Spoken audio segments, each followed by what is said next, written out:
And now, Mr. O'Leary, I'd like to invite you to make your opening statement. Go ahead. Thank you, Cathaoirleach. Ladies and gentlemen, good afternoon. Pleasure to be back here with the committee. I'm joined today by Jason McGuinness, who's Ryanair's Chief Commercial Officer, and Eoghan Keeley, who's our Director of Regulatory Affairs.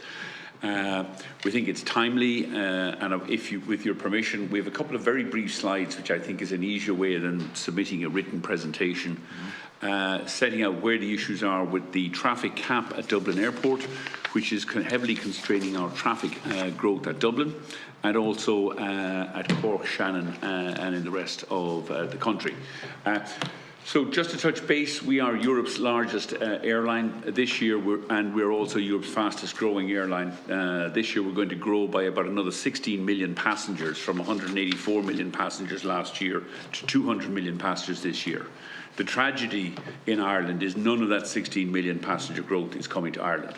The cap at Dublin Airport is forcing us to send aircraft, jobs, routes and traffic overseas. If you go forward to the next slide, or can I move these slides? Do I need some? Oh, okay. So this are what we're doing this summer. We're operating from 95 bases. We're serving 40 countries. And as I said, not alone are we going to carry 200 million passengers this year, but we have very exciting plans to take delivery of about 300 new aircraft and grow to 300 million passengers over the next 8 years.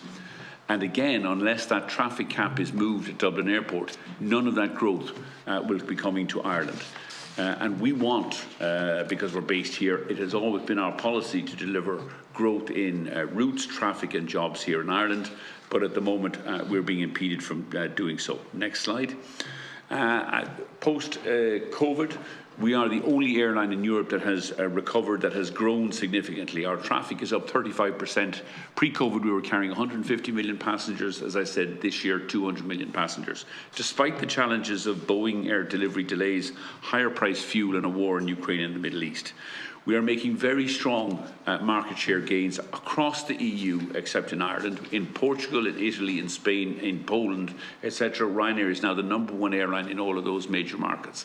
The aircraft that were lost at Dublin this year have gone to Copenhagen, to Morocco, to Jordan and to Albania as we expand into new countries and new markets that we didn't serve before. And the tragedy of all of this is that from an environmental point of view, all of this growth is taking place on new aircraft that carry 20% more passengers, burn 20% less fuel and are 50% quieter than our existing fleet of aircraft. So this is growth that is environmentally friendly, sustainable, and I know we'll have some Fingal deputies in the room, dramatically quieter than our existing aircraft, and yet we're exporting all this growth to other countries around Europe who frankly are laughing at the failure of Ireland's aviation policy.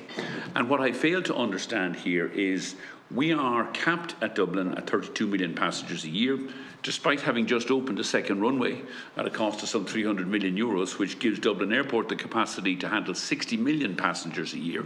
So we basically opened up a second runway, but we're now told we can't use it. And yet we have the Green Ministers for Transport and for Tourism, and we are trying to encourage them to adopt these growth policies on environmentally efficient aircraft, and we can't get a reply to our growth proposals. In Ireland in 2024, and we do it on an all-Ireland basis, we fly to 7 airports. We have 4 bases. We have new base open up in Belfast, but in the Republic of Ireland, we are delivering, sadly, no growth because of the cap at Dublin Airport. And just to touch briefly on Dublin. So Dublin this year, the traffic cap of 32 million, that cap was imposed by On Board Planol in 2007, at a time when they opened the second terminal. The concern at that stage was that the roads around Dublin Airport would become blocked and choked because there was no public infrastructure for getting people to Dublin Airport. The Dublin Metro was going to come and rescue us all. The Dublin Metro, I will be dead by the time the Dublin Metro finally gets here, if it ever gets to Dublin Airport. Nevertheless, Dublin Airport's traffic has doubled from 2007 to 2024, but more than 20% of that passengers are now coming by bus. public transport, bus connections to and from the airport is solving the problem which was at the heart of this concern back in 2007. We do not need a traffic cap. There is not a road access crisis at Dublin Airport. And sadly, the DAA, who continue to mismanage the airport, have had 17 years to apply for a planning exemption to get this cap, this artificial cap lifted. They haven't done so. It quite suits the DAA to say we're full at the moment. They're putting up their fees by 45% over the next 4 years to 2026. So 23, 24, 25 and 26. The passenger charges at Dublin Airport are going up by 45%. Dublin Airport will not open additional car parking around Dublin Airport. They keep misleading the public that, oh, if they could only buy somebody else's car park, all would be well. Dublin Airport owns over 150 acres of land around Dublin Airport. You could, at an instant, open any of those fields, as many show during the summer, and create low-cost parking solutions. Or you could put tarmac some of those fields, you don't need planning permission to do it, and simply create additional car parking. But the DAA wants to increase airport fees, it wants to constrain car parking and increase parking charges. And it is what we call regulatory gaming. The most egregious example of which currently is they are planning to build a four-lane tunnel, the equivalent of a Dublin Port tunnel, under a taxiway at Dublin Airport, going out to the West Apron. There is nothing on the West Apron. It is simply a way of them spending another 250 million so they can go back into the regulator and ask them to increase the fees again. So the DAA are using these artificial constraints, the traffic cap, which is a planning constraint, the car parking, which is a constraint of entirely their own making, to inflate charges, and then they're going to blow 250 million at a time when we need more gates and more facilities in the terminal buildings. They want to build a tunnel to nowhere so they can explain to the regulator we have to spend all this money on new facilities, please give us higher charges again. Critical to this is we've just opened a second runway at Dublin Airport. We have runway capacity for 60 million passengers. And yet the day we open it, the planning, 2007 planning rule says we can't use it. There is going to be a critical issue, and I would urge all the politicians here, there is going to be a massive crisis here this Christmas. Well, I'll come on to it, because we have applied for all our slots for this winter, including the extra slots that we routinely run for extra flights in the October school midterm, Christmas, Cheltenham, the rugby internationals. We didn't get any of those extra flights because we're up at the traffic cap. The fares to and from Dublin this Christmas will be probably €500 one way, about €1,000 return. And the government and politicians are going to get the blame for it. Suits me fine. I mean, if you cap Dublin Airport, we'll make out like bandits. I'll make a fortune this Christmas. Airlines are traditionally criticised that, well, you just put up all your fares at Christmas. We don't actually, but because we're busy, all the inbound fares to Dublin are high, but we keep them down by adding 270,000 extra flights. This is our winter 2020, sorry, it should be winter 24 capacity. So we've applied in the normal event for our normal winter schedule, which is the 7-day-a-week schedule. That's 6.4 million seats. That's approved. We've also applied, as we do every winter, for 90,000 extra seats for the October school midterm, 270,000 extra seats for the Christmas uplift, 7,000 extra seats for the Six Nations, St. Patrick's Day next March, 130,000 seats, Cheltenham, 10,000 seats, and Premier League extra 7,000 seats. They've all been rejected because we're up against the planning cap. And so fares for our families reuniting at Christmas, people coming home here at Christmas, are going to double and triple. You're looking at 500 one-way fares, €1,000 return fares to Dublin, unless the government moves to fix this cap. Some of these, we can move some of these extra flights up to Belfast, and somebody's going to say, why can't they go to Shannon and why can't they go to Cork? Because the inbound passengers do not want to go to Shannon or to Cork. The cap is also limiting Ireland Inc.'s growth. I thought at this point in time, I met with the Transport Minister and our offices on the 7th of March. We put in front of him the most ambitious traffic and tourism growth initiative that this country has ever seen. We gave him a plan where over the next 6 years, from 2024 to 2030, we would grow Dublin from 15 million passengers, this is Ryanair on our own, 15 million passengers to 20 million passengers, so about 33% growth. Cork, we would increase the number of based aircraft from 3 to 7 aircraft and grow from 2 to 4.5 million passengers. Shannon, we would grow from 3 to 6 based aircraft and take traffic in Shannon from 1.3 to 3 million passengers.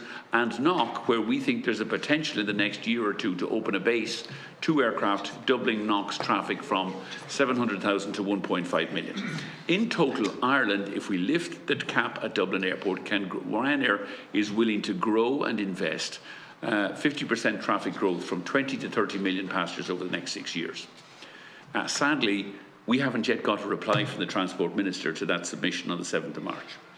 We have had no reply, no action, and no movement on the cap. And I am somewhat using the good offices of this committee to raise this issue and call for urgent action. We need a fix to this cap. It will get lifted, but the problem is the planning process is going to take 3 or 4 years to fix. Just to give you briefly what Dublin Airport are planning to spend 250 million on, here's where the tunnel is going to go, under the taxiway between the 2 runways. It is Pier D, which is where we are, is on the eastern apron, and they are building a port tunnel, 2 lanes either way, 2 lanes both ways underneath the taxiway. Presently, you can drive across that taxiway. The only thing that's on the left-hand side of that slide is the fire department, and they park up cargo planes and private aircraft. Now, the parcels and the rich can drive across the taxiway, or they can drive around the runways if needs be. But my passengers and your constituents do not need to be paying higher fares, so that we can ferry the parcels and the few rich rich executives in under a 4-lane tunnel under a taxiway. When currently in Cologne Bonn you can drive across the taxiway, they can drive across this taxiway as well. But this is the kind of mismanagement that goes on at Dublin Airport. They haven't addressed a planning issue for 17 years because they were too busy designing a port tunnel to go under a taxiway that isn't necessary, and none of the airlines wish to pay for it. So in conclusion, we have Irish tourism needs action. Dublin Airport, and I know we're going to get into some of the Fingal issues, is a national gateway for Ireland. It is not a Fingal planning issue. It is not a local issue that to be determined by people in Fingal. The government should lead. It should not follow Fingal County Council, or, with the greatest respect, a couple of NIMBYs in North County Dublin. And to demonstrate what I'm talking about here, last year there was 26,000 noise complaints submitted to Dublin Airport. 24,500 of those came from one person. 90% of the noise complaints, 26,000, came from one person. Now, he's entitled to his view, but really he shouldn't be allowed to constrain the growth of traffic, tourism and jobs on an island in the periphery of Europe. We have Eoghan Keeley here. There are 2 simple legal mechanisms that can be used to scrap this airport cap. The Transport Minister can take action, or the Housing Minister, who has powers under various legislation to issue to expedite the lifting of this cap while the planning process takes its course. Scrap the 250 million tunnel to nowhere. We don't need it. I would call on Dublin Airport to use that money to expand the terminals, expand the gates, and above all, expand the car parks now, this summer or for next summer. So you stop telling people the car parks are full and putting up the charges. Build more car parking. They own enough land around Dublin Airport. Use it. Lower the Dublin charges, and they should. Interestingly, the DA have had their charges regime rejected by asked the IAF to go back and look at it, because their environmental incentive scheme doesn't work. In actual fact, it penalises the most efficient environmental aircraft, which are our new Boeing 737-8-200s, and we've now sent those overseas so that we are operating the slightly older, smaller, slightly noisier aircraft at Dublin, because the environmental incentive actually penalises greener aircraft. Ireland needs tourism, Ireland needs jobs, we need low-fare access, we do not need traffic caps, and we need the government to take urgent action quickly now. Can I just finish on one concluding point? We have a national aviation policy. there has three pillars to national aviation policy. One, to enhance Ireland's connectivity and competitive access. You can't do that with a 32 million passenger cap. Two, we will foster the growth of aviation enterprise to support job creation and to position Ireland as a recognised global leader in aviation. Nobody in Europe thinks Ireland's a global leader in aviation. They're all laughing at us because we're exporting all these aircraft and these jobs to other European countries because Dublin says it's full, we can't take any more. And three, to maximise the contribution of the aviation sector to Ireland's economic growth and development. We can and we will invest and develop, add more economic growth and development, but we can't do it while Dublin Airport has a cap. Can I just, before I do, Owen, we just get detail very briefly the two legal mechanisms that we believe that can be dealt with to address this cap while the planning process